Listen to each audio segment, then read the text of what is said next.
Ya, silakan moderator dari kelompok 1. Baik, Assalamualaikum warahmatullahi wabarakatuh. Selamat siang. Selamat siang. Sebelumnya perkenalkan nama saya Risti Yolanda dengan akhiran NIM 129. Di sini saya selaku moderator untuk memandu berjalannya presentasi dari kelompok 6 yang berjudul jenis-jenis model pengembangan media. Untuk mempersingkat waktu, langsung saja kepada kelompok 6 untuk memaparkan materinya. Kepada kelompok 6 dipersilahkan. Baik, sebelumnya Assalamualaikum warahmatullahi wabarakatuh. Perkenalkan saya Caditya Putri, yang sebagai pemateri pertama yang akan memaparkan untuk pada bagian pertama, yang dimana ada model pengembangan 4D atau 4D model. Mungkin PPT-nya boleh di slide untuk slide selanjutnya. Baik, jadi perlu kita ketahui kalau model 4D atau 4D itu merupakan salah satu model pengembangan media pembelajaran yang dikembangkan oleh Tiaga Rajan, Semel, dan juga Semel. Nah, model ini itu banyak digunakan karena memiliki langkah yang sistematis dan juga jelas, sehingga dapat memudahkan dalam menghasilkan media pembelajaran yang efektif dan sesuai dengan kebutuhan. Nah, model 4D ini itu terdiri dari 4 tahapan utama, yaitu ada define, design, develop, dan disseminate.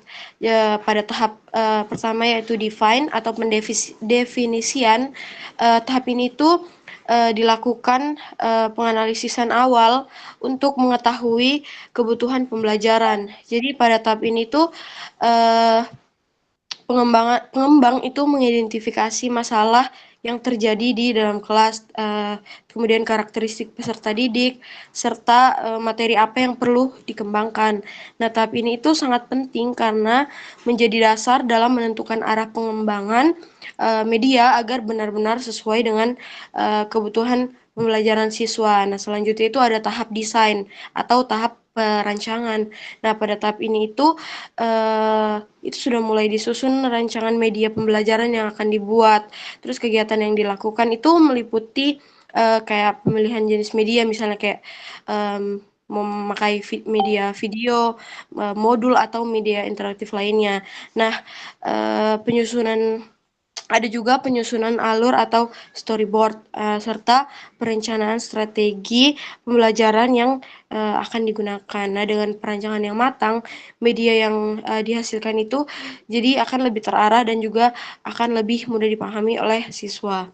Nah, pada tahap berikutnya itu atau tahap ketiga ada develop, yang dimana ini tuh adalah tahap pengembangan. Nah, pada tahap ini itu media pembelajaran itu mulai dibuat sesuai dengan rancangan yang telah disusun. Nah, setelah itu bisa dilakukan uji coba atau yang bisa kita tahu itu validasi oleh ahli atau oleh dosen untuk menilai kelayakan media. Nah, kalau masih terdapat kekurangan, maka bisa dilakukan revisi sampai medianya itu menjadi lebih baik dan juga jadi siap digunakan di dalam pembelajaran. Terus tahap yang terakhir itu ada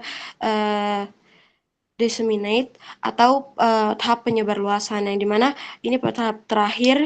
Di tahap ini itu media pembelajaran yang sudah dikembangkan itu disebarluaskan supaya bisa digunakan dengan luas, bisa digunakan oleh guru maupun di kelas yang berbeda. Nah, tujuannya itu supaya media tersebut itu bisa memberikan manfaat yang lebih besar di dalam meningkatkan kualitas pembelajaran.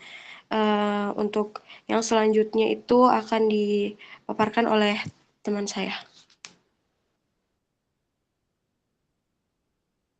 Baik, selanjutnya ada model pengembangan ED, yang mana model pengembangan ED itu merupakan salah satu model desain pembelajaran yang banyak digunakan dalam pengembangan media karena langkah-langkahnya itu sederhana, sistematis, dan mudah diterapkan. Jadi, model pengembangan ED ini merupakan singkatan dari analisis, desain, development, implementation, dan evaluation.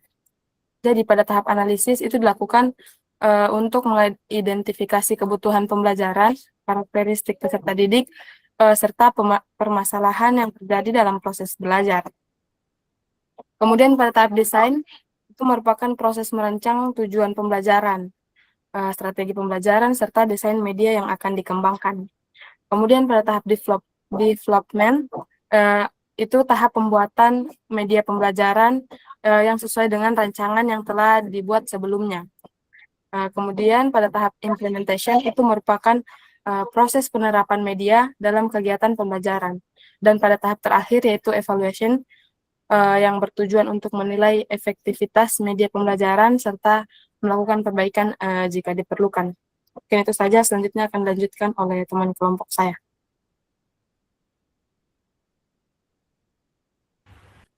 Baik, selanjutnya itu ada contoh media pembelajaran dengan model pengembangan 4D.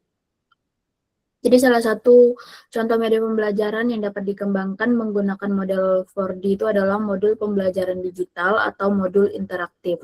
Nah, pada tahap pendefinisian pengembangan, terlebih dahulu melakukan analisis kebutuhan pembelajaran seperti mengidentifikasi kesulitan yang dialami siswa serta memahami karakteristik peserta didik. Misalnya pada pembelajaran biologi, beberapa konsep yang bersifat abstrak itu seringkali sulit dipahami oleh siswa tanpa bantuan media pendukung. Kemudian selanjutnya itu pada tahap desain atau perancangan, pengembang mulai merancang bentuk media yang akan dibuat, misalnya itu menyusun struktur modul, menentukan isi materi, menambahkan ilustrasi gambar, animasi, serta latihan soal yang dapat membantu siswa memahami materi. Kemudian pada tahap develop atau pengembangan dilakukan dengan membuat modul secara lengkap, kemudian dilakukan uji kelayakan melalui validasi oleh ahli materi maupun ahli media. Setelah mendapat masukan dan dilakukan perbaikan, media tersebut siap digunakan. Kemudian tahap akhirnya itu yaitu penyebaran, di mana menyebarluaskan modul pembelajaran kepada guru atau peserta didik agar dapat dimanfaatkan dalam proses pembelajaran secara lebih luas. Dengan mengikuti tahap tersebut, media pembelajaran yang dikembangkan melalui model 4D dapat menghasilkan produk yang lebih terstruktur, layak digunakan, dan sesuai dengan kebutuhan pembelajaran. Baik, materi selanjutnya dilanjutkan oleh teman saya. Iya, baik. Untuk yang selanjutnya ada contoh penerapan model ADI dalam dalam pengembangan media pembelajaran, yaitu berupa video animasi edukatif. Nah, yang pertama pada tahap analisis kita mengidentifikasi kebutuhan pembelajaran. Jadi misalnya ditemukan bahwa siswa kurang memahami materi karena penyampaian yang masih monoton atau terlalu teoritis. Jadi selain itu kita juga menganalisis karakter siswa seperti lebih tertarik pada media visual atau media animasi. Nah, kemudian tahap kedua ada desain atau perancangan, di mana pada tahap ini kita mulai merancang konsep video yang akan dibuat. Misalnya dengan menyusun alur penyampaian materi, terus membuat storyboard seperti penggambaran isi video, kemudian serta menentukan desain visual, warna, dan gaya animasi, supaya menarik dan sesuai dengan usia peserta didik. Kemudian yang ketiga, tahap development atau pengembangan. Di sini video animasi mulai dibuat sesuai rancangan yang sudah disusun. Jadi kita menggunakan aplikasi atau software tertentu untuk membuat animasi, menambahkan narasi, musik, serta ilustrasi agar materi bisa lebih mudah dipahami dan tidak membosankan. Kemudian yang keempat, tahap implementation atau penerapan. Di sini jadi setelah video selesai, media tersebut digunakan dalam proses pembelajaran, misalnya diputar di kelas saat guru menjelaskan materi atau dibagikan kepada siswa untuk dipelajari secara mandiri di rumah melalui pembelajaran daring. Nah, kemudian tahap yang terakhir ada evaluation atau evaluasi. Di sini pada tahap ini kita menilai apakah video animasi tersebut efektif atau tidak. Jadi misalnya dengan melihat apakah pemahaman siswa meningkat atau melalui feedback dari siswa dan guru. Jadi kalau misalnya masih ada kekurangan, media tersebut akan diperbaiki supaya kedepannya lebih optimal. Nah, mungkin itu saja yang bisa kelompok kami paparkan terkait materi kami. Saya kembalikan kepada moderator. Oke, baik. Itulah tadi pemaparan materi dari kelompok 6. Selanjutnya kita masuk ke sesi tanya jawab, di mana pertanyaan kali ini saya buka 3 orang penanya. Kepada teman-teman yang ingin bertanya, dipersilahkan.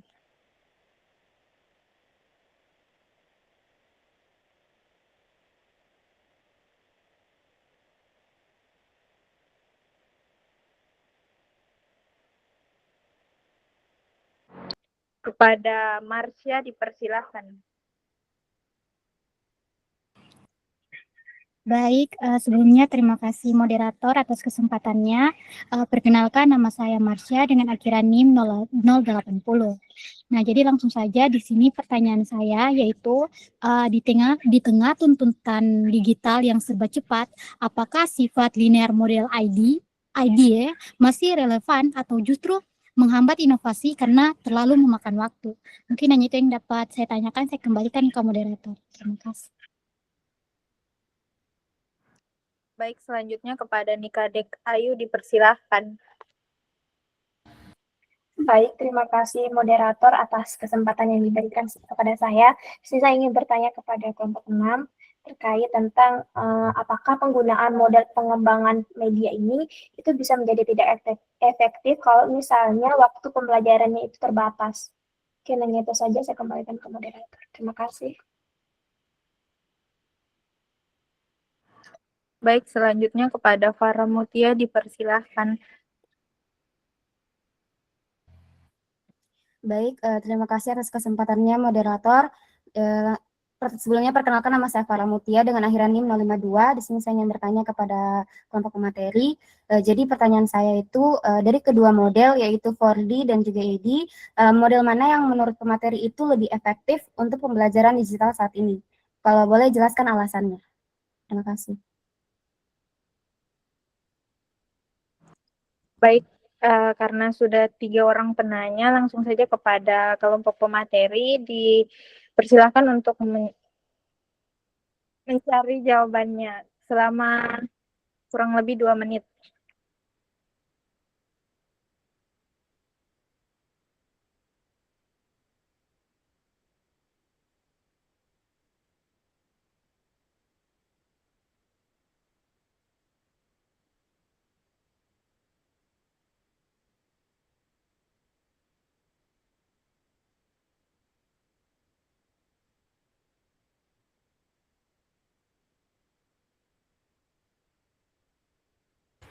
Izin menjawab moderator.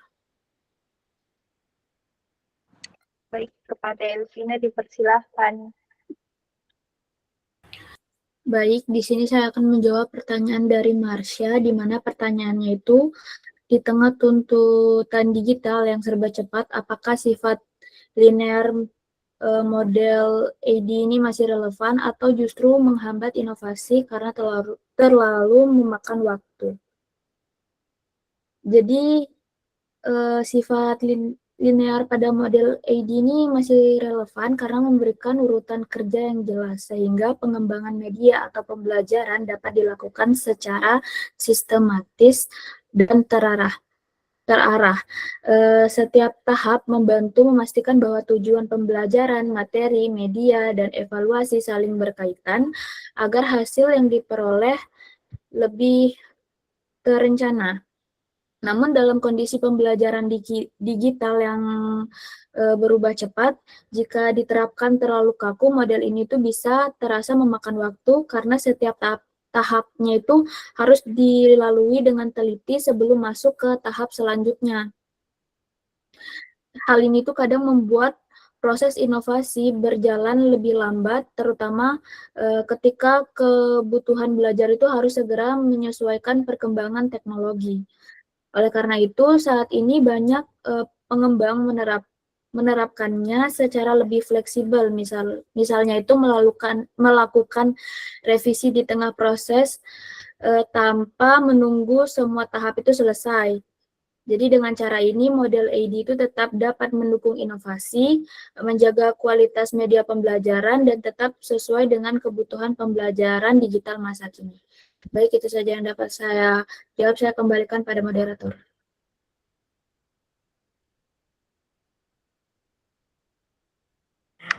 Baik, terima kasih Elvina. Mungkin dari teman-teman pemateri ada yang ingin Saya menambahkan? moderator. Pada Echa dipersilahkan. Baik, terima kasih. Jadi langsung saja saya tambahkan jawaban terkait pertanyaan yang diberikan oleh Marsha, yang dimana jadi di tengah tuntutan digital yang memang sekarang lebih serba cepat, sifat linear pada model EDI itu memang terlihat kurang sesuai karena prosesnya itu berurutan dan memang membutuhkan waktu yang cukup lama.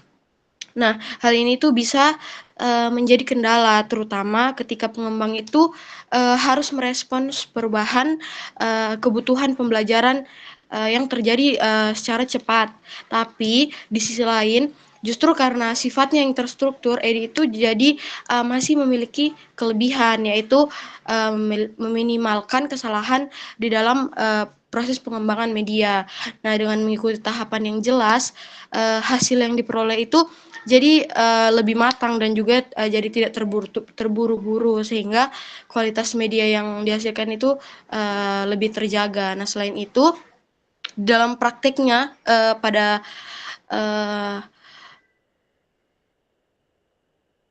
masa digital ini EDI itu jarang digunakan secara benar-benar linear. Banyak pengembang yang melompat antar tahap atau melakukan revisi dengan cepat sehingga modelnya itu menjadi lebih fleksibel dan tetap bisa mengikuti perkembangan zaman. Jadi sifat linear EDI itu bisa menjadi hambatan kalau diterapkan secara kaku, tetapi kalau digunakan secara fleksibel justru tetap relevan dan tidak menghambat inovasi.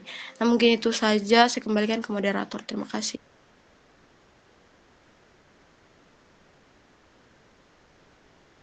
Baik, terima kasih Echa atas tambahannya. Mungkin dari teman-teman pemateri masih ada yang ingin menambahkan? Mungkin sudah tidak ada. Oke, baik. Jika tidak ada, langsung saja saya lemparkan ke forum yang ingin menambahkan, dipersilahkan. Pada Sri Awindi, kemudian Desak, dipersilahkan. Baik, terima kasih moderator atas kesempatannya. Baik, di sini saya akan menambahkan terkait pertanyaan dari Marsha, langsung saja. Nah, dalam konteks tuntunan digital yang serba cepat, sifat linear pada ID model pembelajaran memang sering dianggap kurang fleksibel dan berpotensi memperlambat inovasi jika diterapkan secara kaku. Hal ini karena setiap tahap analisis, desain, pengembangan, implementasi, dan evaluasi seolah harus diselesaikan secara berurutan sebelum melangkah ke tahap berikutnya. Nah, dalam praktiknya, kondisi ini bisa membuat proses pengembangan media pembelajaran menjadi memakan waktu, terutama ketika kebutuhan peserta didik dan teknologi terus berubah dengan cepat. Namun dalam perkembangan kajian teknologi pendidikan modern, ID tidak lagi dipahami sebagai model yang benar-benar kaku, melainkan sebagai kerangka kerja yang bersifat fleksibel dan dapat diadaptasi. Nah, banyak praktisi menggabungkannya dengan pendekatan interaktif atau agile, di mana evaluasi dan revisi dilakukan secara berulang di setiap tahap, bukan hanya di akhir. Nah, penelitian menunjukkan bahwa pendekatan interaktif ini justru mampu meningkatkan kualitas media pembelajaran karena memungkinkan perbaikan cepat berdasarkan umpan balik pengguna tanpa harus menunggu seluruh proses selesai. Selain itu juga relevansi IDE tetap terlihat pada kemampuannya menjaga sistematika dan kejelasan tujuan pembelajaran. Dalam situasi digital yang dinamis, kerangka seperti IDE membantu memastikan bahwa inovasi yang dilakukan tidak sekedar cepat, tetapi juga tepat sasaran dan berbasis kebutuhan. Dengan kata lain, tantangannya bukan pada modelnya, melainkan pada cara penerapannya. Nah, jika digunakan secara fleksibel dan kontekstual, ID tidak menghambat inovasi, tetapi justru menjadi fondasi yang kuat untuk menghasilkan media pembelajaran yang terstruktur, efektif, dan tetap responsif terhadap perubahan zaman. Baik, itu saja yang dapat saya tambahkan. Saya kembalikan ke moderator.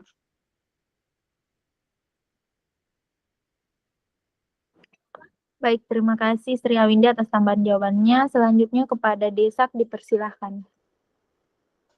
Baik, terima kasih moderator. Di sini saya ingin menambahkan sedikit pertanyaan dari Marsha. Jadi langsung saja di tengah perkembangan teknologi yang sangat cepat, sifat linear pada model ID memang sering dianggap kurang relevan karena berpotensi memperlambat proses inovasi. Model ini pada dasarnya mengharuskan setiap tahap diselesaikan terlebih dahulu sebelum menjalankan ke tahap berikutnya, sehingga bisa memakan waktu yang cukup lama. Namun dalam praktiknya, ID tidak selalu digunakan secara kaku. Banyak pengembangan yang menerapkan pendekatan interaktif, yaitu memungkinkan kembali ke tahap sebelumnya untuk melakukan revisi tanpa harus menunggu seluruh proses selesai. Dengan pendekatan ini, ID tetap relevan karena memberikan kerangka kerja yang jelas sekaligus tetap membuka ruang untuk inovasi dan penyesuaian cepat. Jadi, bukan sifat linear ID yang menjadi hambatan, melainkan bagaimana cara penggunaannya. Jika digunakan secara fleksibel dan adaptif, ID justru dapat mendukung pengembangan media pembelajaran yang sistematis, berkualitas, dan tetap inovatif di era digital. Baik, mungkin itu saja. Saya kembalikan ke moderator. Terima kasih. Baik, terima kasih Desak atas tambahan jawabannya. Saya rasa cukup dari teman-teman forum. Langsung saja saya kembalikan ke penanya apakah jawabannya sudah cukup jelas. Baik, sebelumnya terima kasih moderator dan terima kasih kepada pemateri dan juga tambahan-tambahan dari forum. Nah, jadi yang dapat saya simpulkan bahwa model ID ini masih relevan di tengah tuntutan digital yang serba cepat karena memberikan langkah yang sistematis dan terstruktur dalam merancang pembelajaran sehingga hasilnya lebih terarah dan berkualitas. Namun sifatnya yang linear atau berurutan dapat membuat proses terasa lebih lama jika diterapkan secara kaku. Nah, jadi dalam praktiknya ID ini sebenarnya tidak harus selalu kaku karena dapat digunakan secara siklikal atau berulang sehingga lebih fleksibel dan bisa menyesuaikan perubahan kebutuhan. Nah, jadi oleh karena itu ID ini tidak selalu menghambat inovasi, justru tetap efektif jika digunakan secara lugas dan adaptif sesuai perkembangan teknologi dan kebutuhan pembelajaran saat ini. Mungkin hanya itu yang dapat saya simpulkan, saya kembalikan ke moderator. Baik, terima kasih Marsha atas kesimpulannya. Selanjutnya kepada teman-teman pemateri untuk menjawab pertanyaan selanjutnya. Izin menjawab moderator. Baik, dipersilahkan Valen. Saya akan menjawab pertanyaan dari Ayu, yang mana pertanyaannya itu apakah penggunaan model pengembangan media bisa menjadi tidak efektif jika waktu pembelajarannya terbatas. Jawabannya itu iya, yang mana penggunaan model pengembangan media pembelajaran itu bisa menjadi tidak efektif jika waktu pembelajarannya terbatas. Itu tergantung pada bagaimana model tersebut diterapkan. Jadi secara umum, model seperti AD atau 4D memiliki tahapan yang cukup sistematis. Jadi proses ini itu membutuhkan waktu yang tidak sedikit. Jadi jika waktu pembelajarannya terbatas, mungkin beberapa hal itu bisa terjadi. Yang pertama, tahapan tidak dilaksanakan secara optimal. Jadi guru itu mungkin terburu-buru sehingga analisis kebutuhan atau evaluasi tidak mendalam. Itu mengakibatkan media yang dibuat kurang sesuai dengan tujuan pembelajarannya. Kemudian fokusnya itu bergeser dari belajar ke proses pembuatan media, yang mana waktu yang seharusnya digunakan siswa untuk memahami materi itu justru habis untuk penggunaan atau pengenalan media. Kemudian yang terakhir, medianya menjadi terlalu kompleks. Jadi dalam waktu yang singkat, media yang rumit itu justru membingungkan siswa karena tidak sempat dijelaskan secara maksimal. Jadi penggunaan model pengembangan media dapat menjadi kurang efektif jika waktunya terbatas, terutama kalau semua tahapan itu dilakukan secara penuh. Namun dengan penyederhanaan dan penyesuaian model tersebut bisa tetap digunakan secara efektif. Mungkin itu saja, saya kembalikan ke moderator.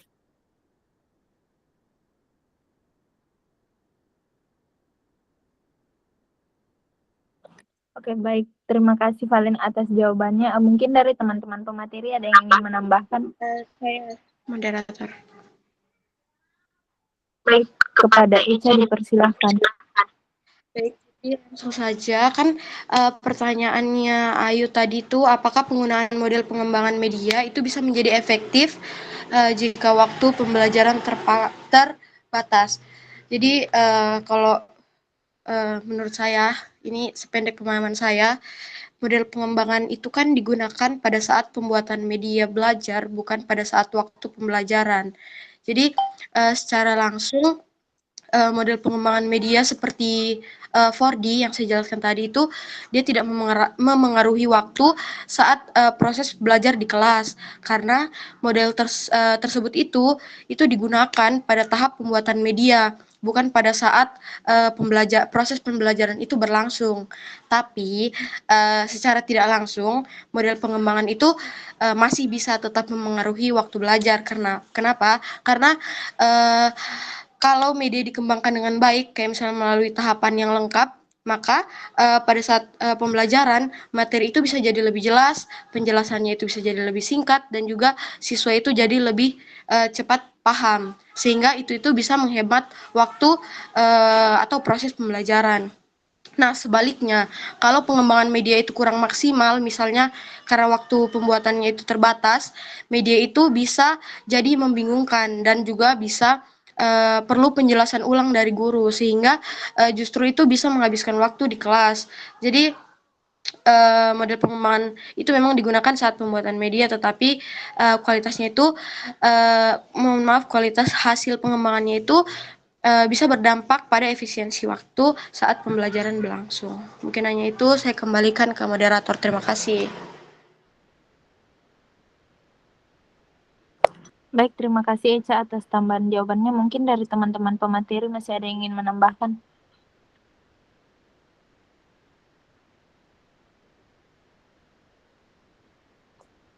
Mungkin sudah tidak ada. Mungkin sudah tidak ada, langsung saja kepada teman-teman forum yang ingin menambahkan, dipersilahkan. Kepada Adel Triana Jufri, dipersilahkan. Baik, terima kasih moderator atas kesempatannya. Sebelumnya, perkenalkan nama saya Adel Triana Jufri dengan akhiran NIM 102. Di sini saya akan menambahkan jawaban dari pertanyaannya Ayu, yang dimana pertanyaannya itu apakah penggunaan model pengembangan media bisa menjadi tidak efektif jika waktu pembelajarannya terbatas.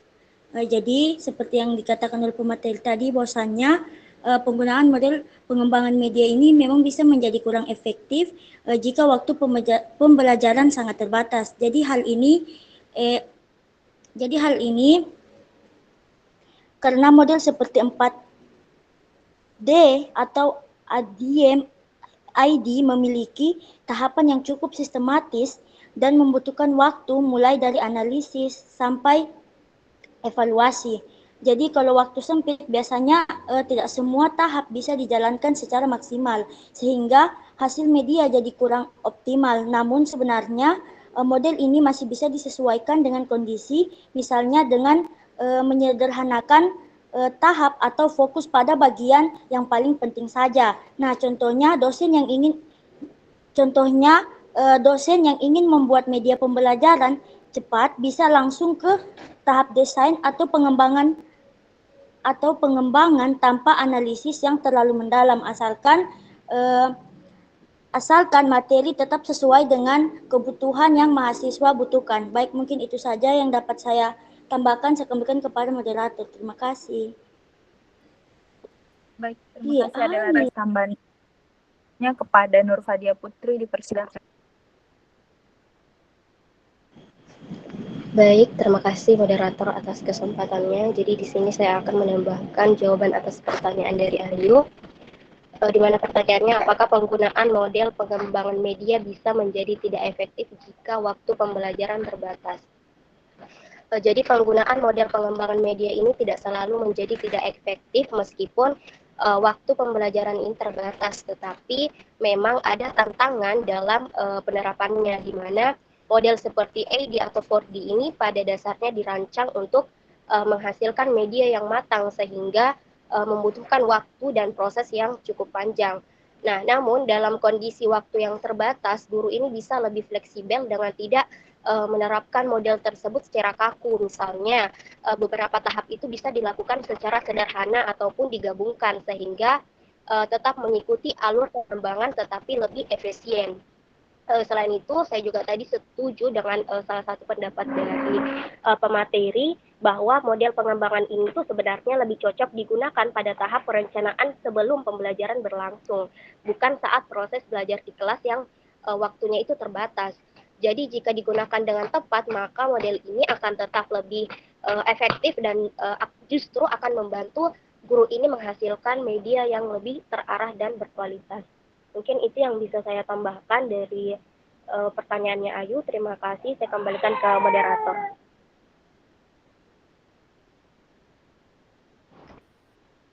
Baik, terima kasih Nur Fadia Putri. Saya rasa cukup. Selanjutnya saya kembalikan ke penanya. Apakah jawabannya sudah jelas? Baik, terima kasih moderator atas kesempatan yang diberikan saya. Saya juga mengucapkan terima kasih banyak kepada teman-teman pemateri serta teman-teman forum tadi yang sudah menjawab pertanyaan saya. Jadi di sini saya bisa simpulkan bahwasannya jadi penggunaan model pengembangan media dalam pembelajaran itu bisa menjadi tidak efektif, tapi juga bisa tetap efektif. Itu tergantung pada kondisi dan juga cara penerapannya. Di satu sisi tadi dikatakan bisa menjadi tidak efektif kalau misalnya waktu pembelajarannya itu sangat terbatas. Jadi hal ini tuh karena model pengembangan medianya itu umumnya memiliki tahapan yang cukup panjang dan juga sistematis seperti analisis, desain, terus pengembangan hingga evaluasi. Jadi waktu yang tidak cukup itu beberapa tahapannya mungkin dilakukan secara terburu-buru atau bahkan dilewati. Jadinya kualitas media itu akan menurun dan juga tujuan media pembelajarannya itu tidak akan tercapai secara pelajaran itu bisa terpecah yang membuat efektivitas media itu sulit untuk diukur. Tapi tadi juga ada pendapat lain bahwasanya bisa juga efektif karena kan model itu disesuaikan dengan keterbatasan waktu, di mana kan media itu media pengembangan pembelajaran itu kan pada dasarnya tidak harus dilakukan pada saat jam pembelajaran berlangsung. Misalnya saja tadi seperti 4D itu kan justru dirancang untuk dikerjakan di luar waktu pembelajaran, yaitu pendidik sebelum kegiatan belajar dimulai. Jadi dengan demikian keterbatasan waktu di kelas itu tidak selalu mempengaruhi aktivitas model ini. Mungkin hanya itu saja, saya kembalikan ke moderator. Terima kasih. Baik, terima kasih nih Kak Dek Ayu atas kesimpulannya. Selanjutnya kepada teman pemateri untuk menjawab pertanyaan terakhir.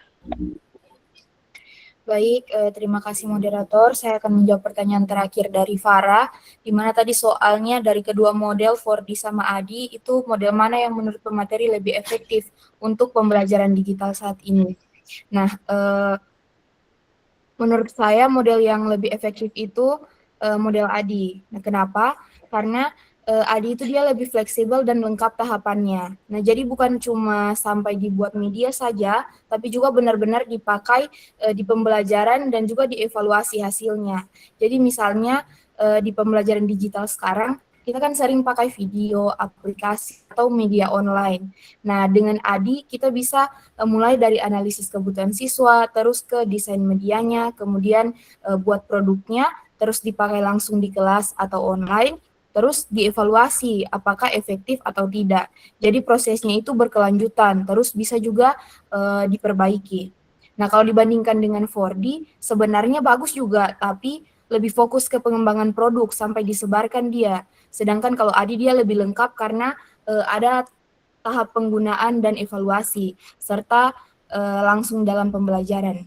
Jadi menurut saya EDI itu lebih cocok dipakai di pembelajaran digital sekarang karena lebih menyesuaikan dengan kebutuhan siswa dengan perkembangan teknologi. Mungkin itu saja yang bisa saya jawab, saya kembalikan.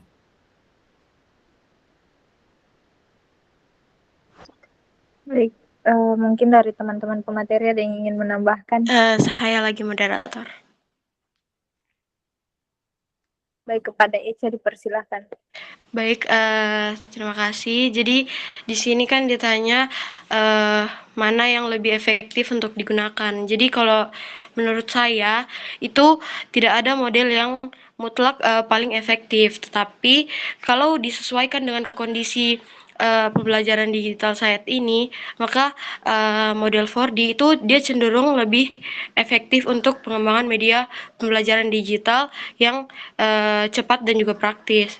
Sedangkan model ED ini dia lebih cocok untuk pengembangan yang kompleks dan juga terstruktur. Nah, kalau untuk alasan perbandingannya itu yang pertama bisa kita bandingkan dari segi kecepatan dan juga segi fleksibilitasnya. Nah, di mana model ED itu dia bersifat linear dan juga bertahap sehingga sering dianggap lebih lama dan juga kurang fleksibel di dalam situasi yang membutuhkan perubahan itu yang cepat. Terus kalau model 4D itu dia lebih sederhana, hanya memiliki 4 tahap sehingga itu lebih cepat diterapkan dalam pengembangan media digital. Terus kalau perbandingan dari segi apa namanya? Dari segi sistematika dan juga kualitas, EDI itu dia memiliki struktur yang sangat lengkap dan juga rinci sehingga cocok untuk proyek besar dan juga cocok untuk menghasilkan media yang lebih teruji dan juga sistematis. Jadi kalau menurut saya model 4D itu dia lebih efektif untuk pembelajaran digital saat ini karena lebih sederhana dan juga cepat diterapkan berbeda dari teman pemateri saya sebelumnya. Namun model ED itu dia tetap penting juga digunakan ketika dibutuhkan pengembangan media yang lebih kompleks dan juga terstruktur. Jadi efektivitas dari keduanya ini itu dia tergantung pada kebutuhan dan juga pada konteks pembelajarannya. Mungkin hanya itu, saya kembalikan ke moderator. Terima kasih. Baik, terima kasih Echa atas tambahan jawabannya. Mungkin saya kembalikan langsung ke penanya untuk memberikan kesimpulan.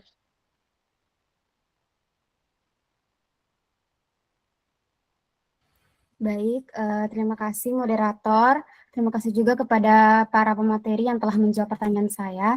Nah, jadi yang dapat saya simpulkan dari pertanyaanku yaitu dari kedua model 4D atau ED, model mana yang menurut pemateri itu lebih efektif untuk pembelajaran digital saat ini. Nah, kalau tadi menurut Laura, pemateri, Laura tadi kalau dia itu lebih memilih model ED. Asalnya itu lebih lengkap dan sistematis, jadi ED ini mencakup seluruh proses, bisa mulai dari analisis kebutuhan hingga evaluasi, sehingga menghasilkan pembelajaran digital yang lebih matang. Lalu juga lebih berbasis kebutuhan pengguna, jadi tahap analisis itu bisa membantu memahami kebutuhan peserta didik sehingga konten digital yang dibuat itu lebih relevan dan tepat sasaran. Lalu juga fleksibel dan bisa diulang atau iteratif. Jadi model itu bisa disesuaikan dan diulang pada setiap tahap sehingga cocok untuk pengembangan learning modern yang sering diperbarui. Lalu tadi juga menurut Echa kalau model yang lebih efektif itu tidak ada yang paling efektif secara mutlak antara 4D atau ED untuk pembelajaran digital saat ini. Keduanya itu sama-sama baik, namun efektivitasnya itu bergantung pada kebutuhan, tujuan, dan kondisi pembelajaran. Kalau model 4D itu lebih cocok digunakan ketika fokusnya itu adalah kecepatan dan kepraktisan dalam membuat media pembelajaran digital. Misalnya itu saat guru perlu segera menyediakan materi online seperti video atau modul sederhana. Sedangkan kalau model ED itu dia lebih tepat digunakan ketika pembelajaran itu membutuhkan proses yang lebih lengkap dan mendalam seperti dalam pengembangan e-learning skala besar yang memerlukan analisis, kebutuhan, dan evaluasi secara terus-menerus. Nah, jadi efektivitas model itu tidak ditentukan oleh mana yang lebih baik, tetapi oleh seberapa tepat model tersebut digunakan sesuai dengan tujuan pembelajaran, karakteristik peserta didik, dan situasi yang dihadapi. Baik, itu saja yang dapat saya simpulkan. Saya kembalikan ke moderator. Terima kasih. Baik, terima kasih Faramutia atas kesimpulannya.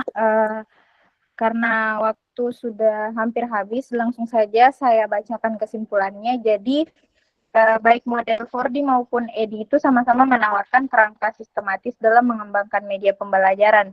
Namun keduanya bukan tanpa keterbatasan. Kedua model ini cenderung menekankan prosedur yang terstruktur linear, sehingga dalam praktiknya bisa kurang fleksibel ketika dihadapkan pada dinamika kelas yang kompleks dan berubah-ubah. Misalnya,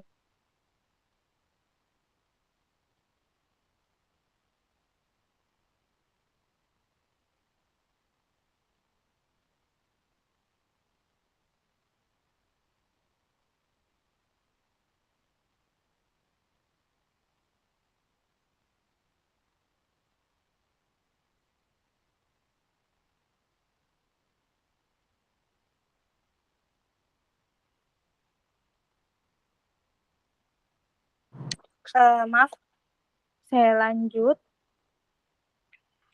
Seringkali tidak cukup hanya dianalisis di tahap awal, tetapi perlu penyesuaian berkelanjutan yang tidak selalu tertampung. Mungkin itu saja kesimpulan dari saya. Saya atas pada hari ini dengan ucapan alhamdulillahirrabbilalamin. Wassalamualaikum warahmatullahi wabarakatuh. Saya kembalikan kepada Ibu. Oke, terima kasih untuk moderator dan kelompok 6, kelompok terakhir, dan juga adik-adik semua yang tadi sudah aktif ya. Semoga tadi sudah bisa disimak apa saja sih materi hari ini, karena saya belajar dari pengalaman di 3 kelas ya.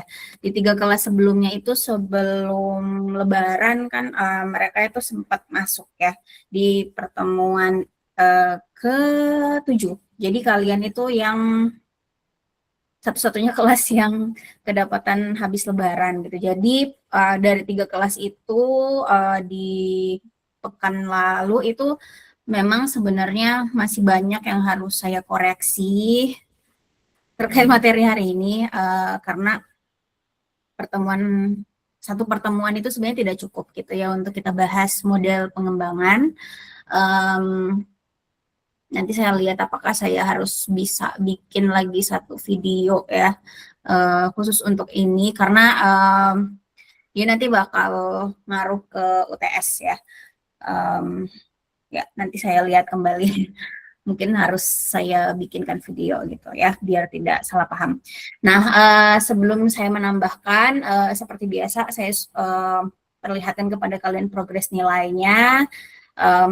Untuk pertemuan ke-7 ini adalah pertemuan terakhir kita masuk di kelas ya, belajar, sehingga di pekan depan itu di tanggal bulan April ya, di tanggal 1 April itu nanti UTS-nya gitu ya. Jadi seperti apa informasinya nanti mungkin akan saya berikan di grup WA, karena belum saya bikin juga soalnya gitu ya. Jadi mohon ditunggu ya.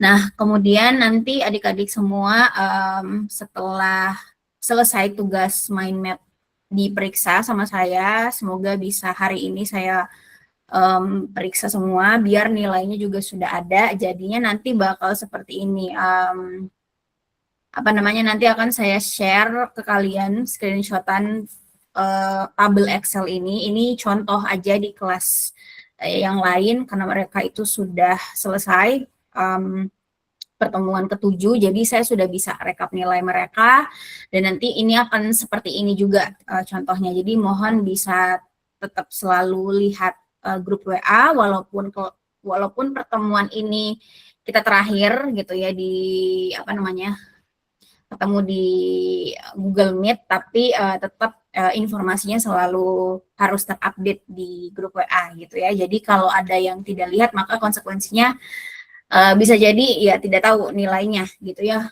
Kalau misalkan nilainya bagus syukur, tapi kalau nilainya tidak sesuai dengan apa yang kalian mau dan kalian ketinggalan, ada batas waktu di situ untuk komplain dan lain sebagainya nanti di grup itu, mohon bisa selalu dipantengin ya grup WA-nya.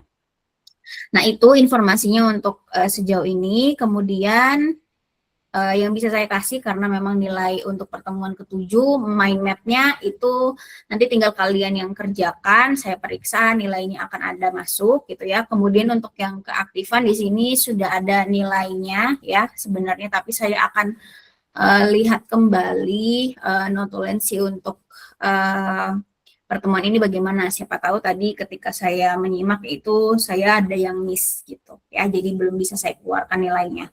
Kemudian, untuk kelas kalian karena memang kedapatan pertemuan 7-nya setelah lebaran, beda dengan kelas-kelas sebelumnya yang saya itu sudah kunci gitu ya, folder tugas mind map on time-nya karena memang sudah selesai. Nah, kalian ini di sini nanti biar nggak bingung untuk Meet ke-7-nya, tugas yang kalian harus kumpul gitu ya untuk yang on time, maka silakan dibuka folder yang ini ya, yang on time, jangan yang late.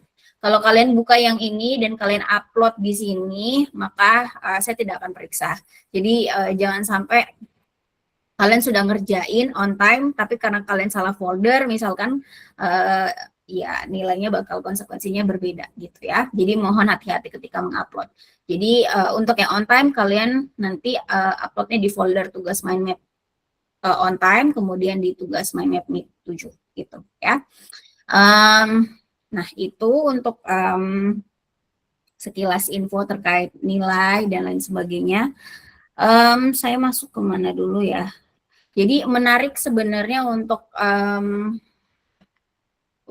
materi kelompok 6 sebenarnya sudah bagus ya untuk menjelaskannya ya. Cuman saya di sini menambahkan, walaupun disclaimer juga tambahannya mungkin tidak selengkap yang harusnya karena keterbatasan waktu, karena waktu saya juga cuma 30 menit kurang. Kalau misalkan nanti ada yang bingung dan lain sebagainya, selama mungkin ketika saya ngejelasin kalian pas menyimak masih bingung, bisa nanti tanya di grup WA gitu ya, karena nanti itu akan ngaruh di UTS juga kalau misalkan pemahaman kalian keliru. Nah, untuk pemateri tadi sebenarnya sudah bagus menjelaskan bahwa ada 2 jenis model pengembangan yang diberikan, walaupun sebenarnya ada banyak banget model pengembangan yang nantinya kalian akan temukan di artikel penelitian research and development ya. Jadi artikel pendidikan itu tidak hanya melakukan penelitian mengenai model pengembangan, tetapi ada juga penelitian pendidikan yang lain, sehingga ada ciri khusus gitu ya ketika nanti kalian menganalisis artikel itu. Kita harus memilih artikel yang tepat dulu gitu. Kalau artikelnya tepat, maka analisisnya bisa jadi tepat, bisa jadi tidak. Tapi at least di tahapan pertama, ketika kalian memilih, ya sudah benar gitu ya. Nanti saya akan perlihatkan. Nah, walaupun sebenarnya tadi dari diskusi juga saya sebenarnya menarik pertanyaannya bahwa apakah kalau misalkan keterbatasan waktu dan lain sebagainya, bagaimana tahapan model yang nantinya mau dilakukan ya. Nah, saya ke PPT saya aja ya. Jadi ini tadi nilainya sudah ada sebenarnya, yang aktif juga sudah saya tulis ya. Nanti saya sesuaikan dengan notulensinya. Notulen, tolong notulen kelompok 1 bisa di-upload nanti di grup WA kalau misalkan sudah selesai ya. Nah, walaupun sebenarnya adik-adik bukan hanya 2 model pengembangan ya yang ada dan yang berlaku, yang dipakai oleh orang, baik itu guru yang mau mengembangkan media ataupun peneliti yang tertarik ke pengembangan media gitu ya. Bukan hanya ADDIE, saya pakai spelling bahasa Inggris aja ya. Jadi ADDIE atau 4D, tapi ada juga Dick and Carey, ADDE, apa lagi ya? Assure, ASSUR gitu ya. Jadi nanti ketika kalian melihat artikel itu, ya jangan kaget bahwa model pengembangannya itu mungkin bukan yang kita pelajari sekarang, karena cuma 2 aja. Karena memang tadi keterbatasan waktu, kita nggak bisa ngasih semuanya gitu ya. Nah, di sini nanti saya akan perlihatkan contoh artikelnya ketika nanti kalian memilih artikel misalkan Research and Development, R&D ya namanya, Research and Development, untuk melihat bagaimana tahapan model pengembangan dilakukan gitu ya. Tapi sebelum itu kita harus tahu dulu apa sih model pengembangan itu. Nah, model pengembangan itu adalah sebuah proses yang dilakukan oleh guru ataupun peneliti yang tertarik ke pengembangan media pembelajaran ya, untuk mengembangkan media pembelajaran gitu. Jadi sebuah proses aktivitas atau tahapan di mana tahapan itu harus dilakukan bertahap, tidak boleh dilakukan acak. Mungkin tadi ada pertanyaan atau pembahasan juga terkait apakah boleh kita lompat gitu. Nggak bisa, kita nggak bisa lompat gitu ya. Jadi kita harus melakukan prosesnya itu step by step gitu ya, bertahap. Kalau satu tahapan belum selesai, maka belum bisa dikatakan kita selesai melakukan pengembangan gitu ya. Nah, di dalam proses pengembangan itu ada beberapa macam tipe gitu ya. Jadi orang-orang yang mencetuskan aktivitas pengembangan itu bisa dari sudut pandang mana ya. Nah, makanya di sini terciptalah ada beberapa model ya, bukan hanya satu bentuk aja, tapi ada beberapa bentuk atau ada beberapa model gitu ya. Jadi kalau di pekan-pekan lalu kan kita membahas mengenai contoh-contoh atau jenis-jenis media pengembangan ya. Produknya tuh seperti apa kan kita udah tahu. Nah, tapi bagaimana cara kita mau melakukannya? Karena kan nggak ujuk-ujuk produknya jadi gitu ya. Tapi bagaimana sih mulai dari awal sampai akhir si media itu layak digunakan. Nah, ini yang kita bahas sekarang dan itu ya itu tadi nggak bisa tercover satu pertemuan ya. Nah, ini jadi konsepnya seperti itu, pengembangan itu seperti apa dan kenapa ada model-model pengembangan yang berbeda-beda. Nah, kemudian di sini apa namanya saya perlihatkan nanti abstrak dari artikel ya yang memperlihatkan apa namanya model pengembangan apa dia di artikel mana gitu ya. Misalkan yang ini ADDI itu nanti ini saya akan perlihatkan. Kalau misalkan kalian mau apa namanya melihat artikelnya, silakan nanti tinggal diklik aja karena setiap pertemuan sebenarnya sudah saya upload nantinya di Google Drive ya. Silakan bisa dilihat per pertemuan. Nah, untuk PPT ini pun juga seperti itu ya. Nah, ini untuk ADDI dia di Sinta 2 jurnalnya saya carikan yang bagus-bagus gitu ya. Kemudian yang 4D itu yang di sini di apa Sinta 2 juga, Dick and Carey itu di artikel yang belum bersinta di sini karena memang jurnalnya masih baru gitu ya. Kemudian ada ADDI yang dia ada di Sinta 1. Nah, contohnya seperti ini adik-adik. Jadi ketika kalau tadi kan pemateri membahas terkait konsepnya ya, tapi bagaimana sih realitanya yang terjadi? Ya, karena kita juga harus menghubungkan ke situ gitu. Kalau konsep aja maka kita tidak tahu apakah konsep itu dilakukan atau tidak ya. Nah, makanya ini penting untuk kalian tuh nanti di sesi kedua bersama dosen kedua itu kalian harusnya sudah paham gitu ya bagaimana cara melakukan pengembangan media karena konsepnya itu sudah matang di sini, baik secara tadi konsep ataupun ketika kalian melihat artikel-artikel penelitian yang terkait research and development. Nah, untuk apa namanya model pengembangan yang pertama ini ada ADDIE, yaitu mulai dari analyze, design, develop, implement, and evaluate, ada 5 tahapan. Nah, ketika kalian mencari artikel penelitian, coba kalian lihat ciri khas dari artikel tersebut. Ada judulnya, kalau misalkan dia bahasa Inggris, dia ada kata development yang artinya pengembangan, ya. Kemudian ada produk medianya yang jadi dikembangkan. Kalau di artikel ini dia medianya itu adalah dokumen pembelajaran biologi berbasis HOTS atau High Order Thinking Skill atau kemampuan berpikir tingkat tinggi. Jadi sebuah dokumen pembelajaran medianya ini. Kemudian di sini ada juga model ADDIE-nya. Ya, tapi bisa jadi ada yang tidak mencantumkan model itu. Maka coba kita lihat di abstraknya. Nah, di abstraknya kelihatan bahwa dia menggunakan model ADDIE, kemudian ada 5 tahapan yang dia gunakan, mulai dari analyze, design, develop, implement, and evaluate. Nah, kalau misalkan artikel ini sudah sesuai syaratnya, maka silakan bisa dibaca lebih lanjut, mulai dari pendahuluan sampai ke kesimpulan. Gitu ya. Nah, kemudian kalau yang 4D bagaimana? Ini contohnya ya. Jadi 4D ada 4 tahapan, ada define, design, develop, and disseminate. Di judul ini, di artikel ini contohnya dia ada kata development atau pengembangan, kemudian media yang dia kembangkan itu adalah modul yang berbasis etnoscience atau budaya dan sains gitu ya diintegrasikan di dalam pembelajaran project base ya. Sama juga dengan artikel sebelumnya ada ciri khas dari judul tersebut yang melihat bahwa pasti ini adalah penelitian pengembangan karena tadi ada kata pengembangan dan juga ada modul atau ada apa ya namanya produknya gitu ya di judulnya. Kemudian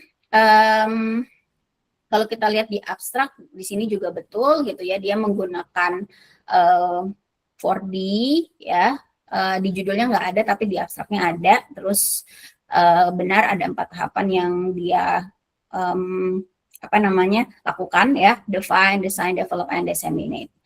Nah kemudian yang selanjutnya ada apa namanya model pengembangan yang ketiga, ini adalah ADDI ya. Jadi bedanya dengan ADDIE dengan ADDI itu bukan berarti mereka sama ya. Yang satu tuh walaupun kayaknya nih cuman kurang I-nya atau kurang I gitu ya. Tapi pencetusnya atau orang yang memberikan apa ya? Orang yang mengklaim ini itu beda gitu ya. Jadi walaupun misalkan ini mirip-mirip dengan tadi, itu beda orang ininya, apa namanya, pencetusnya atau yang menentukan gitu yang pertama kali nama ini gitu ya. Nah ADDI dia ada 3 tahapan, ada analysis, kemudian design and development-nya itu dijadikan 1 tahapan, kemudian ada evaluation. Nah di artikel ini juga sama, ada kata development atau pengembangan, terus media yang dia kembangkan itu adalah LKPD atau lembar kerja peserta didik atau LKS ya, yang berbasis elektronik dan interaktif gitu ya, pada materi perubahan lingkungan. Biasanya ada judul artikel yang memang ada mencantumkan materinya atau isi atau konten di dalam media tersebut, ada juga yang tidak. Nah, di abstraknya di sini kelihatan dia menggunakan ADDI ya yang dipelopori oleh Acker gitu ya. Jadi ini pencetusnya Acker. Gitu ya. Nah, kemudian yang terakhir ini ada Dick and Carey. Jadi Dick and Carey itu dia ada 9 tahapan ya.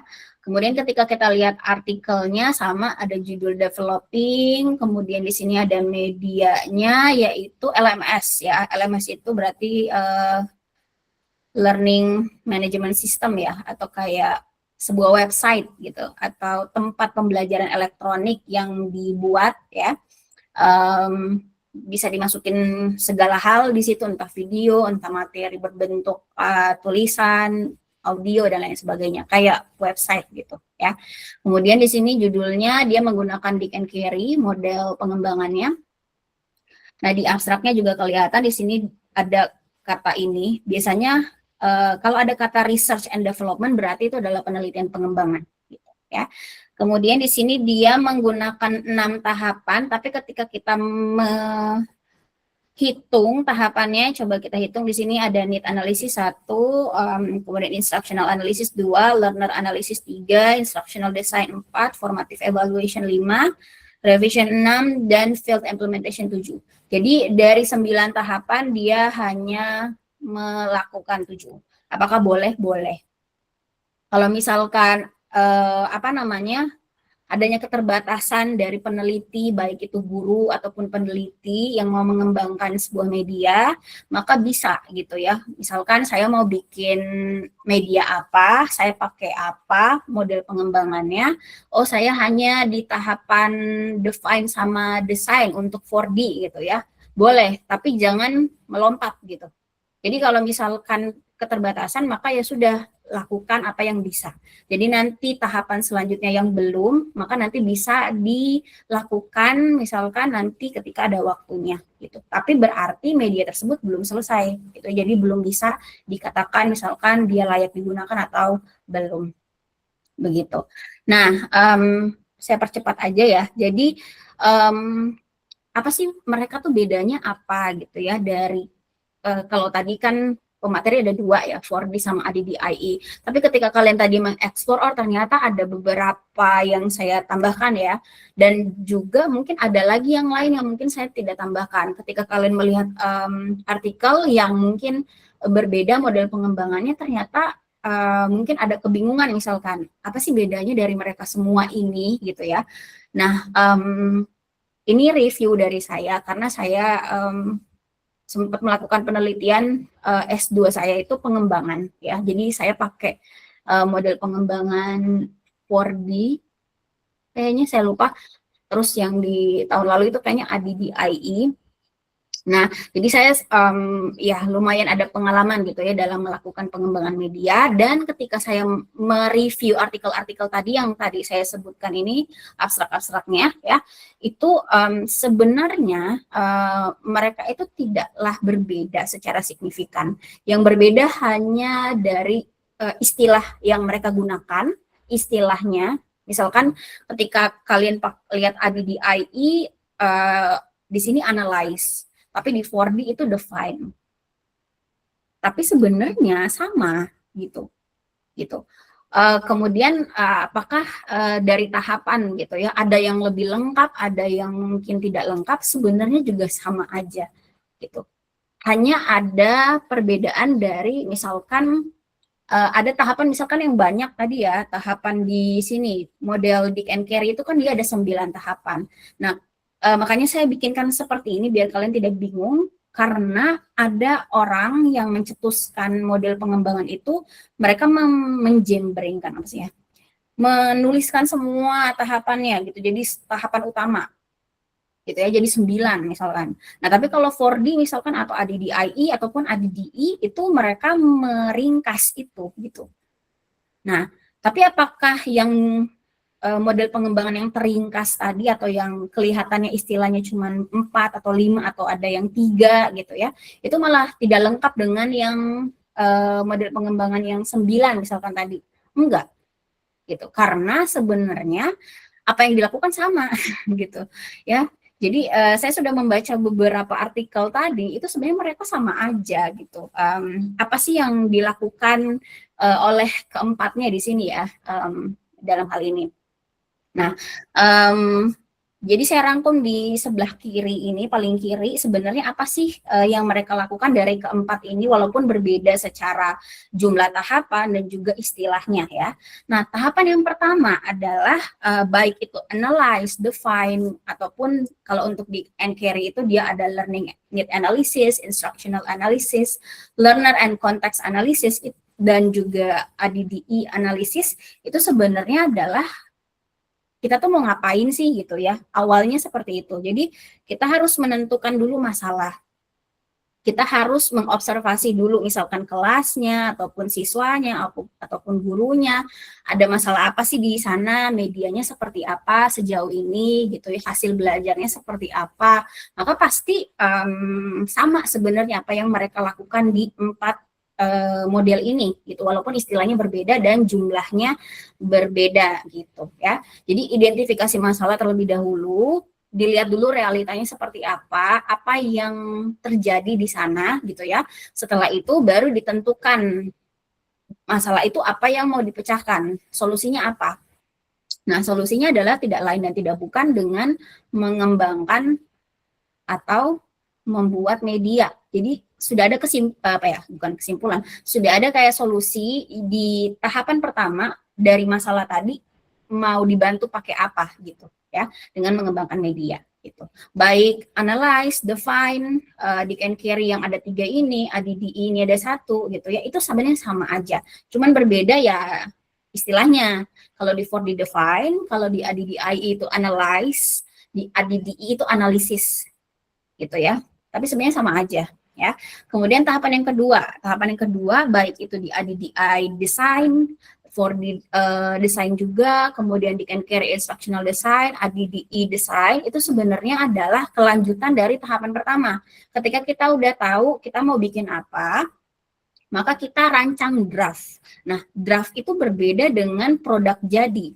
Draft itu ya semacam sesuatu yang masih jadi masih jadi sebuah konsep bisa gitu, atau belum jadi lah gitu ya. Nah, misalkan apa sih yang dilakukan dengan merancang draft di sini? Misalkan saya mau bikin media apa tadi ya solusinya. Ya udah, proses yang dilakukan di tahapan kedua dengan merancang draft itu adalah misalkan saya mau mengumpulkan misalkan medianya itu materinya apa ya, bentuknya apa nanti. Kan nanti di draft ini ada proses di mana mengumpulkan misalkan sumber-sumber isi kontennya tuh apa, dari mana aja gitu ya. Kemudian mau memilih apa aja sih ya karakteristik di dalam media tersebut gitu ya. Mau pakai website apa dan lain sebagainya itu ditentukan di draft gitu. Jadi masih sebuah kayak outline atau gambaran kasarnya gitu ya. Nah, itu di tahapan kedua. Nah, setelah di tahapan kedua selesai, baru kita lanjut ke tahapan ketiga dengan mengembangkan produk. Produk di sini kelanjutan dari draft tadi, kalau misalkan sudah dikumpulkan misalkan materinya, kontennya, kemudian medianya nanti apa aja yang mau dimasukin gitu ya, pakai website apa, aplikasi apa, dan lain sebagainya, baru dilakukan, di-action-kan gitu ya. Baik di ADDIE itu namanya development, for the develop, Dick and Carry assessment instrument development, ADDIE development itu sama aja. Sebenarnya tahapan ketiga adalah mengembangkan produk gitu ya. Nah, produk yang sudah dikembangkan itu belum bisa ke tahapan selanjutnya kalau belum dinilai atau divalidasi ya, divalidasi oleh ahli ya, atau misalkan ahlinya misalkan bisa dosen ahli, kalau di prodi kita tuh dosen ahli gitu ya. Kalau misalkan itu nanti medianya mau dipakai di kelas, bisa juga ahlinya itu guru gitu. Atau misalkan juga bisa ke siswa juga sebelum dilakukan sebelum dipakai di kelas gitu. Jadi masih berupa produk yang udah jadi tapi belum bisa diklaim bahwa media ini tuh sudah benar-benar jadi gitu ya. Mungkin bisa dikatakan kayak 80% lah atau mungkin 70%, tapi belum sampai 100%. Itu di tahapan ketiga. Kemudian di tahapan keempat yaitu menerapkan produk ataupun mengevaluasi ataupun menyebarluaskan produk di sini. Nah, baik ADDIE itu di ADDIE itu dia ada di tahapan implement ya, melaksanakan dan evaluate atau mengevaluasi. Nah, kalau untuk di 4D itu di disseminate gitu. Disseminate itu artinya menyebarluaskan, tapi menyebarluaskan itu belum bisa dilakukan kalau belum dilakukan atau diterapkan si media tersebut di kelas dan dievaluasi apakah dia sudah layak atau belum gitu. Jadi, walaupun tidak ada kata implement dan evaluate di 4D, sebenarnya dia sudah mencakup di dalam gitu.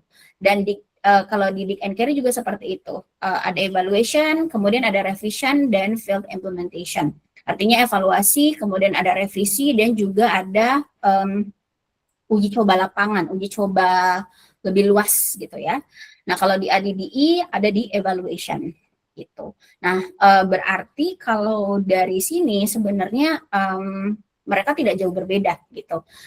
Adanya yang tahapan banyak dan adanya perbedaan istilah, sebenarnya kita bisa tarik kesimpulan mereka sama gitu ya. Tapi yang tadi mungkin krusial yang harus saya tekankan bahwa walaupun tahapan tadi itu ada yang cuma 4 tahapan atau 3 tahapan memang yang dari sananya seperti itu, tapi tidak bisa dikatakan bahwa tahapan yang sedikit itu lebih tidak mencakup semua atau tidak lengkap, dan tahapan yang banyak tadi itu misalkan yang paling lengkap, enggak seperti itu. Berarti tergantung dari penelitinya atau gurunya gitu. Mereka mau sampai di tahapan mana gitu. Kalau misalkan hanya di tahapan define dan design saja boleh gitu. Tapi kita tidak bisa bilang bahwa media tersebut sudah layak digunakan karena memang hanya sampai tahapan desain. Desain itu berarti masih draft aja. Nah, untuk 2 tahapan selanjutnya berarti harus dilanjutkan lagi gitu. Jadi nanti kesimpulannya adalah media tersebut masih berbentuk draft gitu ya. Kemudian yang kedua adalah apakah sudah mau habis ya, tapi saya tambahin lagi dikit ya. Apakah misalkan contoh medianya itu kaku gitu. Misalkan kayak kalau saya mau bikin, kalau di artikel tadi ya, coba bandingin contohnya pemateri dengan contoh di sini ya. Maksud saya adalah Kalau kita ngelihat di sini contoh, ini kan sudah saya rangkum ya dari artikel tadi ya. Modul gitu ya. Modul itu saya mau bikin modul dari ketika saya mendapatkan solusi di tahapan pertama ini, saya mau bikin modul nih karena mungkin di kelas itu belum ada modul, kemudian modulnya mungkin belum bagus, kemudian hasil belajarnya belum bagus walaupun pakai modul yang udah dibikin gitu ya misalkan gitu. Jadi saya mau bikin modul nih. Nah, apakah modul itu hanya bisa dikembangkan oleh 4D aja? Nah, jawabannya enggak. Jadi tidak terbatas atau apa ya, tidak kaku gitu ya. Kalau saya mau bikin modul, saya pakai 4D. Kalau saya mau bikin LMS, saya pakai Dick and Carey. Saya mau bikin LKPD, saya pakai ADDI. Kalau misalkan kalau saya mau bikin modul tapi saya pakai ADDI, boleh nggak? Boleh. Jadi boleh apa aja sih sebenarnya. Karena itu yang saya temukan di artikel-artikel sejauh ini. Jadi tidak ada batasan, saya mau bikin apa, saya pakai model pengembangan ini. Enggak gitu ya. Jadi yang jelas adalah yang paling penting bagaimana orang itu nanti ketika memilih model pengembangannya harus sesuai, benar-benar sesuai dengan tahapannya. Mau itu medianya apa, tidak terbatas hanya satu pilihan aja model pengembangannya. Begitu ya.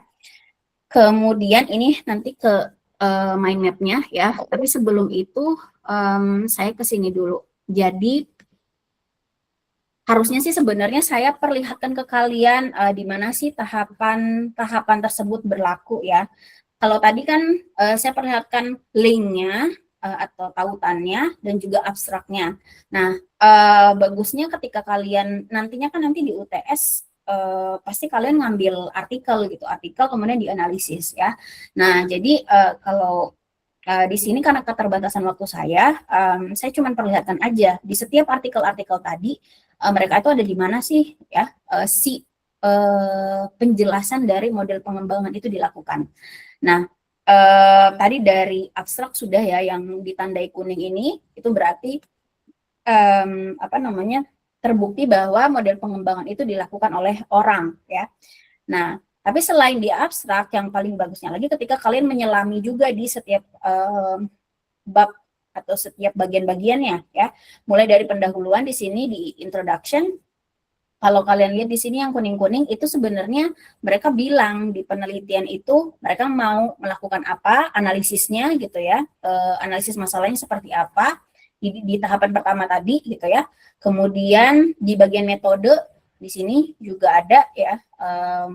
Nah, apalagi kalau kalian lihat di bagian metode itu ada artikel yang memberikan gambar atau mind map ya alur kerja seperti ini.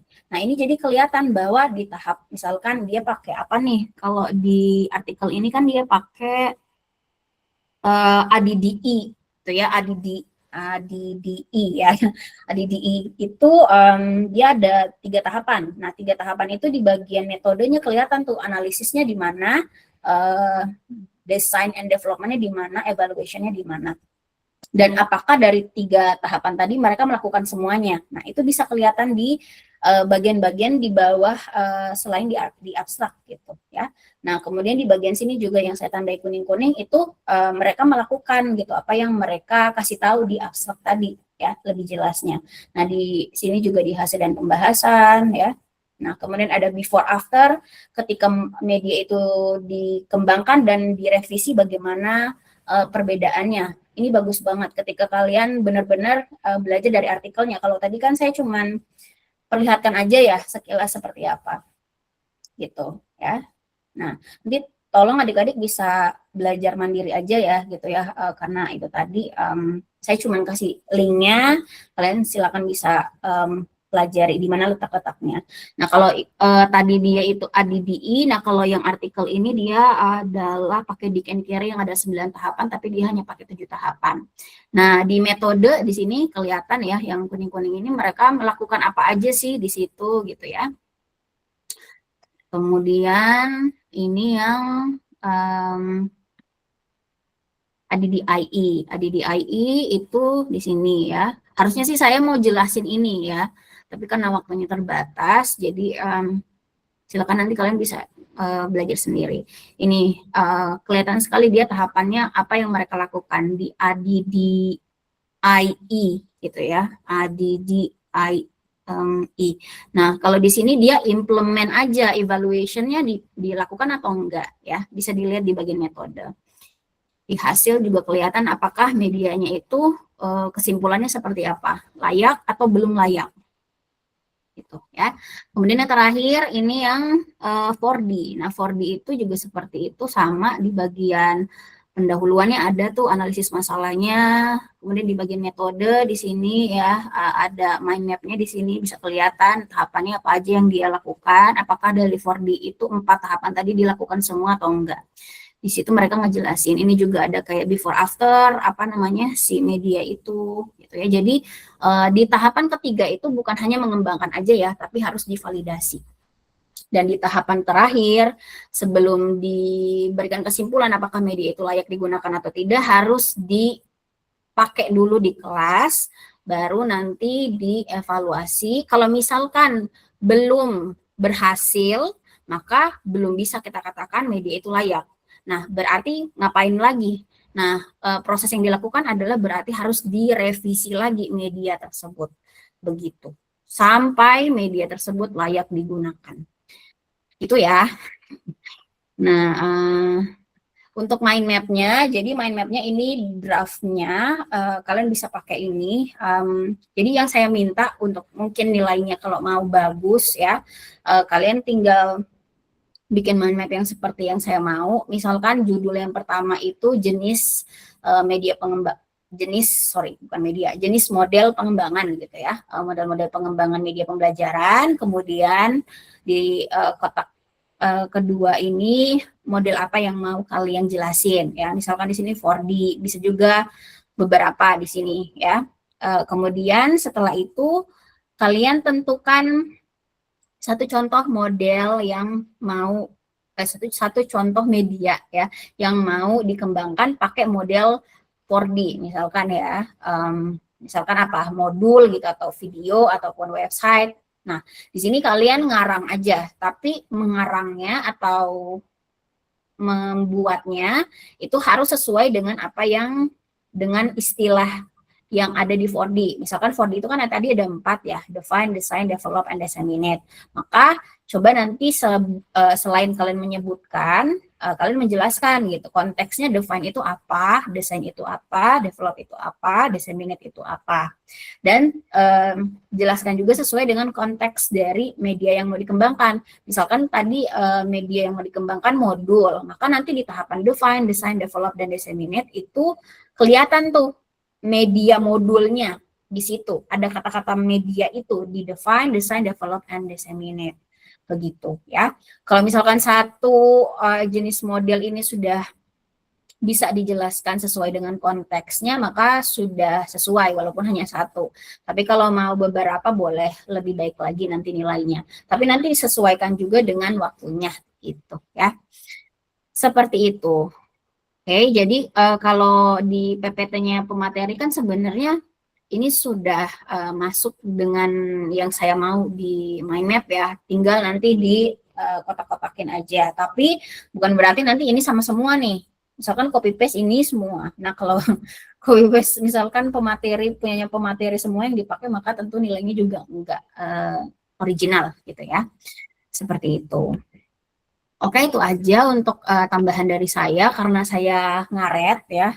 Jadi tentu saya juga akan menyesuaikan nanti untuk akses uploadnya.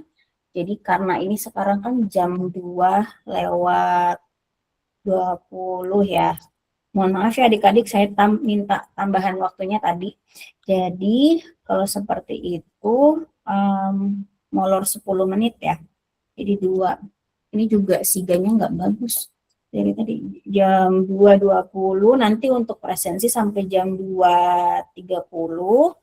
Kemudian untuk mind map-nya berarti jam 2. Sini saya tulis di sini aja ya, biar kelihatan. Jadi tenang aja, walaupun ngaret 10 menit, nanti aksesnya juga tetap saya sesuaikan. Tadi itu kan di sini saya sampai 2.20 ya.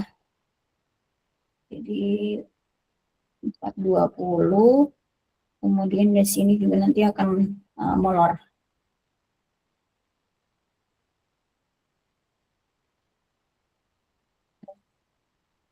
Dua 20 sampai 2.30, 2.30 sampai 2.50, maka di sini berarti sampai jam 3 ya. Jadi aksesnya itu sampai jam 3. Begitu ya. Oke, kita ke ini dulu. Kan nggak bisa ya. Ya udah, kalau begitu kita ngabsen di sini aja. Biar nanti saya tinggal transfer datanya ke Siga ya. Jadi silakan adik-adik, karena ini presensi, mohon bisa di on cam, kemudian ketika saya panggil bisa bersuara. Oke, saya mulai. Echa Aditya Putri. Hadir Ibu. Vincentia Laura. Hadir Ibu. Elvina Aminarti. Hadir Ibu. Janatul Ma'wa. Hadir Ibu. Dikadek Ayu Suryaningsi. Hadir Ibu. Valen Febrianti. Hadir Ibu.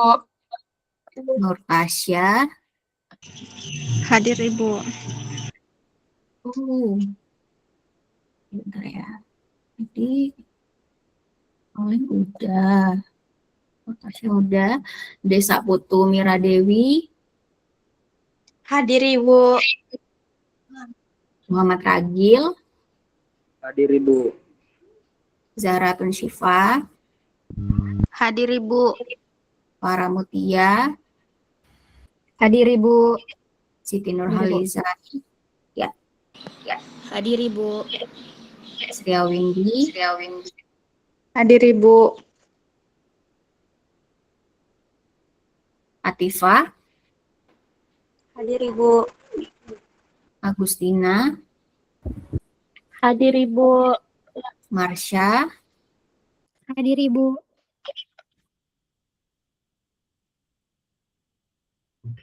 Mutia Raudatul Fatah. Hadir Ibu. Adel Triana Jufri. Hadir Ibu. Hadir Ibu. Oke, Nur Wahida. Hadir Ibu. Nur Salma.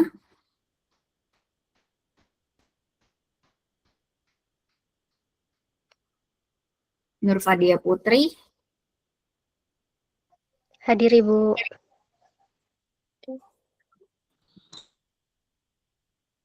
Faisal. Hadir Ibu. Yolanda. Hadir Ibu. Anggun. Hadir Ibu. Oke, ada yang belum saya kasih hadir di sini. Nur Salma, apakah hadir?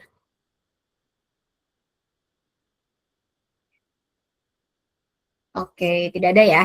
Nah, itu aja adik-adik untuk hari ini. Karena ini adalah pertemuan ke-7, berarti cukup sekian juga saya mungkin membantu kalian belajar di kelas ya. Mohon maaf mungkin selama 7 pertemuan ini kalau ada kekurangan, kesalahan, mungkin saya belum optimal ya dalam mengajar atau mungkin membantu kalian memahami materi, mohon dimaafkan karena waktunya terbatas sekali, tapi tetap ketika mungkin ada yang mau ditanyakan, silakan ya, grup WA masih tetap bisa dipakai untuk diskusi, dan kalaupun misalkan sudah transisi ke dosen kedua, jadi nanti kalian dosen kedua itu di tanggal 8 April ya, mulai ya, jadi ketika dosen keduanya sudah masuk dan mungkin masih ada yang bisa saya bantu, silahkan bisa ditanyakan di situ juga gitu ya. Jadi terima kasih banyak, saya akhiri. Assalamualaikum warahmatullahi wabarakatuh.